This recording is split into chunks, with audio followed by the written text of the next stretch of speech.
Shalom saudara-saudari yang terkasih di dalam Tuhan Yesus Kristus. Selamat pagi, selamat berjumpa kembali dalam doa dan renungan firman Tuhan pada pagi hari ini. Kiranya damai sejahtera, sukacita, kemurahan-kemurahan, serta kebaikan-kebaikan Tuhan melimpah atas kehidupan kita pada sepanjang hari ini. Sebelum kita mendengarkan renungan firman Tuhan, mari kita sama-sama berdoa. Terima kasih Tuhan Yesus atas penyertaan-Mu dalam peristirahatan kami pada sepanjang malam yang telah berlalu, sehingga oleh anugerah-Mu kami pada hari ini dapat memasuki hari yang baru yang Engkau berikan kepada kami. Tuhan, sebelum kami melakukan setiap aktivitas kami pada hari ini, kami rindu mendengarkan firman-Mu. Biarlah firman-Mu menuntun serta memimpin setiap langkah kami di sepanjang hari ini, agar kami selalu hidup dalam petunjuk-petunjuk-Mu serta di dalam perintah-perintah-Mu ya Tuhan. Tuhan memberkati hamba-Mu yang akan menyampaikan renungan firman Tuhan pada pagi hari ini. Biarlah kuasa dan urapan Tuhan memenuhi hamba-Mu. Berikan kami juga roh hikmat dan pengertian sehingga kami mampu memahami kebenaran firman-Mu dan kami dapat melakukannya serta menghidupi kebenaran-Mu dalam setiap kehidupan kami sehari-hari. Terima kasih Tuhan Yesus, kami sambut firman-Mu dengan penuh ucapan syukur. Hanya di dalam nama Tuhan Yesus Kristus kami berdoa. Haleluya, amin.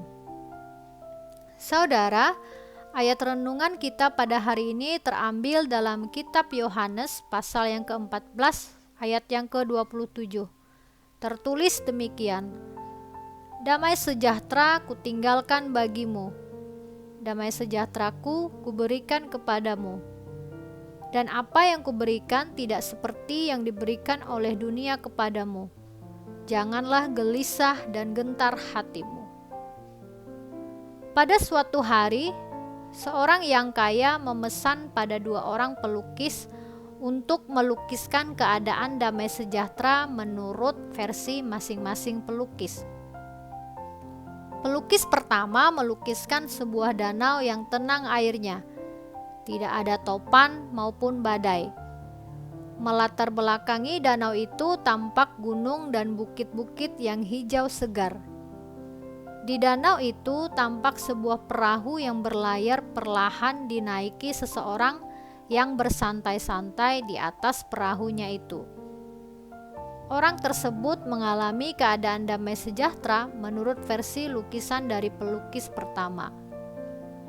Pelukis kedua melukiskan sebuah bukit terjal dengan air terjun yang mengganas dan hujan badai mengamuk serta awan gelap menyelimuti langit. Di tebing air terjun itu yang mengalir, terdapat batu berlubang yang ditempati seekor burung yang bersiul-siul kegirangan. Burung itu mengalami keadaan damai sejahtera menurut versi lukisan dari pelukis kedua. Hasil karya pelukis pertama melukiskan tentang damai sejahtera dari dunia ini, yaitu damai sejahtera yang timbul oleh sebab semua indah dan menyenangkan. Damai sejahtera kalau semua baik-baik saja, kalau keadaan tidak kacau, dan masih banyak lagi kata kalau yang lainnya. Damai sejahtera yang dipengaruhi oleh keadaan yang nampak dan juga bergantung pada kondisi sekitar kita. Hasil karya pelukis kedua melukiskan tentang damai sejahtera dari Kristus, yaitu damai sejahtera yang timbul sebab Yesus Kristus ada di dalam hati kita. Damai sejahtera yang tidak ditentukan oleh keadaan. Damai sejahtera walaupun badai datang silih berganti, bahkan mungkin keadaan tidak seperti yang kita harapkan. Bahkan secara ekonomi kita mungkin bukan orang-orang dari kalangan berada atau tekanan demi tekanan hidup menghimpit hidup kita. Dan masih banyak kata walaupun yang lainnya. Namun kita memilih untuk berserah dan percaya secara penuh kepada Allah dan mempercayainya bahwa Ia adalah pengendali dan penguasa hidup kita, maka apapun yang terjadi, walaupun situasi hidup kita tidak selalu seperti yang kita harapkan, namun keadaan hati kita tetap tenang dan percaya kepada pertolongan Tuhan. Dan meskipun badai hidup datang silih berganti, kita tetap kuat dan tetap mempercayai bahwa tangan Tuhan tidak pernah terlambat menolong kita. Hati kita tetap dalam keadaan senantiasa bersukacita. Itulah damai sejahtera yang diberikan dari Tuhan Yesus Kristus. Dan itu bersumber dari persekutuan kita dengan Dia.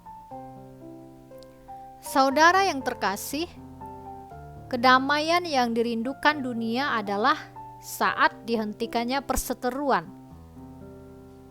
Tetapi manusia tidak menyadari bahwa kedamaian adalah keberadaan yang datang kepada manusia hanya dengan ketentuan dan syarat yang ditetapkan oleh Allah dan tidak dengan cara lain.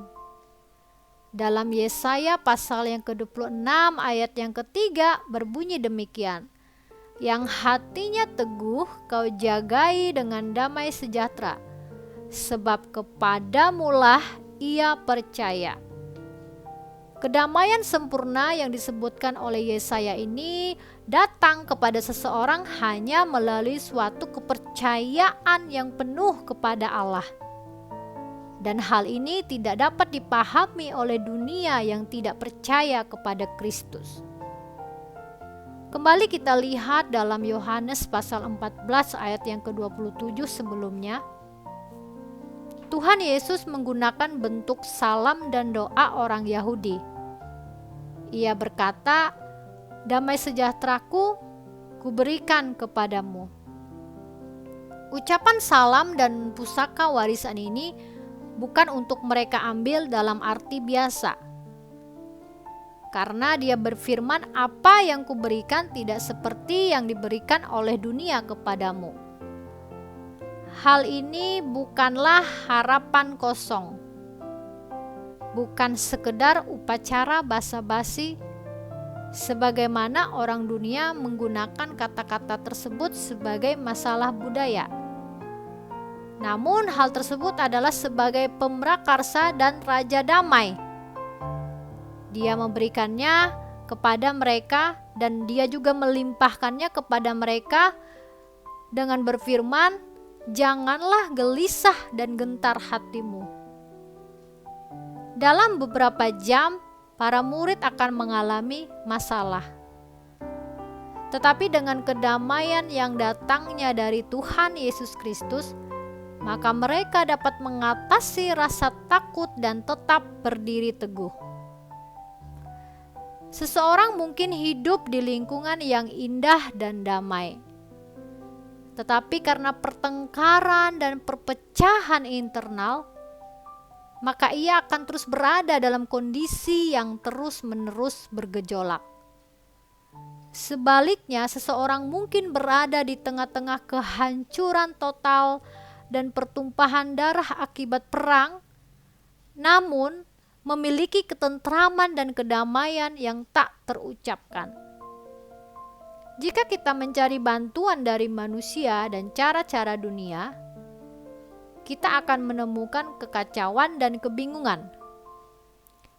Namun jika kita mau datang dan berserah kepada Allah, maka kita akan menemukan kedamaian bagi jiwa kita yang cemas dan resah.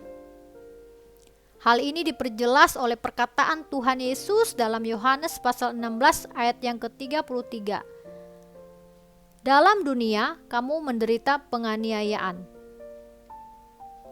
Dan dalam pusaka warisannya kepada 12 muridnya dan kepada seluruh umat manusia, Tuhan Yesus berfirman, "Damai sejahtera kutinggalkan bagimu. Damai sejahteraku kuberikan kepadamu. Dan apa yang kuberikan tidak seperti yang diberikan oleh dunia kepadamu." Kita dapat menemukan kedamaian ini sekarang di dunia yang penuh konflik hanya jika kita mau menerima karunia besarnya dan ajakannya lebih lanjut. Seperti yang tertulis dalam Matius pasal yang ke-11 ayat yang ke-28 sampai yang ke-29. Marilah kepadaku semua yang letih lesu dan berbeban berat. Aku akan memberi kelegaan kepadamu. Pikulah kuk yang kupasang dan belajarlah padaku. Karena aku lemah lembut dan rendah hati, dan jiwamu akan mendapat ketenangan. Dalam aktivitas kita di sepanjang hari ini, mungkin akan ada hal-hal yang terjadi di sekitar kita yang sedikit banyak mempengaruhi suasana hati dan pikiran kita. Namun kita dapat berkata pada diri kita dengan tegas bahwa damai sejahtera Allah yang melampaui segala akal akan memelihara hati dan pikiranku dalam Kristus Yesus. Haleluya. Amin. Mari kita berdoa. Tuhan Yesus, kami berterima kasih untuk firman-Mu yang datang dan mengingatkan kami pada hari ini bahwa Engkau Bapa yang baik, yang mampu memberikan damai sejahtera kepada kami ketika kami berada dalam persoalan-persoalan dan tantangan-tantangan hidup kami.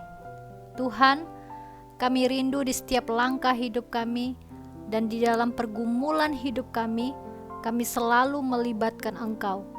Sehingga apapun yang terjadi, situasi dan kondisi apapun yang tidak seperti yang kami harapkan, kami tidak mudah kecewa. Bahkan keadaan terpuruk sekalipun, kami tetap kuat dan menikmati damai sejahtera yang melimpah dan memenuhi hati kami yang datangnya dari Engkau saja. Apapun yang terjadi ya Tuhan, ajar kami melihat persoalan kami dari cara pandang Engkau, sehingga kami tidak mengandalkan kekuatan dan pengertian kami sendiri. Dan biarlah kami terus belajar untuk terus merendahkan hati kami di hadapan-Mu, karena Engkaulah yang memelihara hidup kami. Terima kasih ya Tuhan Yesus. Pada pagi hari ini, hamba berdoa untuk umat-umat-Mu yang saat ini mendengarkan renungan ini, serta yang berdoa bersama hamba-Mu. Kiranya Engkau selalu memberkati dan menolong kehidupan mereka ya Tuhan.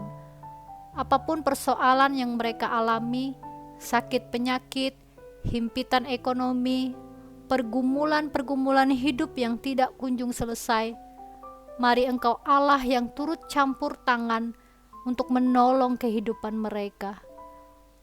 Umat-umat-Mu yang sakit, Tuhan tolong jamah dan sembuhkan bagian organ-organ tubuh yang sakit. Mereka yang berbeban berat, Tuhan yang memulihkan dan menyembuhkan keadaan hati dan hidup mereka. Umat-umat-Mu yang mengalami putus pengharapan, mari Engkau jamah dan pulihkan kembali ya Bapa, sehingga mereka memilih untuk menetapkan hatinya pada janji firman-Mu yang sanggup menjadi jawaban atas setiap persoalan mereka.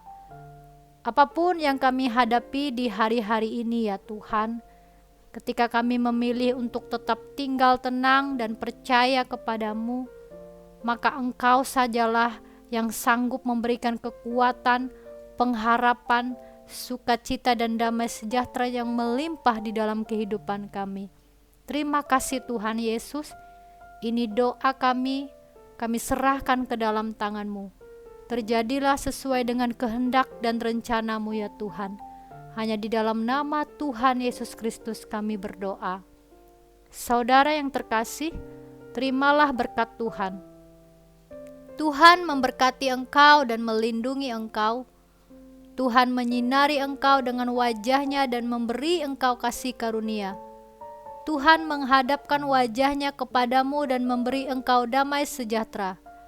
Berkat dan anugerah dari Bapa Sorgawi, cinta dan kasih karunia dari Tuhan Yesus Kristus, serta dalam persekutuan dan penghiburan oleh Roh Kudus, menyertai saudara semua, dari sekarang ini dan sampai selama-lamanya. Dalam berkat nama Tuhan Yesus Kristus. Haleluya. Amin. Puji Tuhan saudara yang dikasihi oleh Tuhan Yesus Kristus. Saya percaya firman Tuhan menjadi kekuatan dan penuntun kehidupan kita untuk semakin serupa dengan Tuhan Yesus Kristus. Kiranya Roh Kudus menolong saudara dalam memahami dan melakukan firman Tuhan. Sampai jumpa lagi dalam renungan firman Tuhan berikutnya. Tuhan Yesus Kristus memberkati.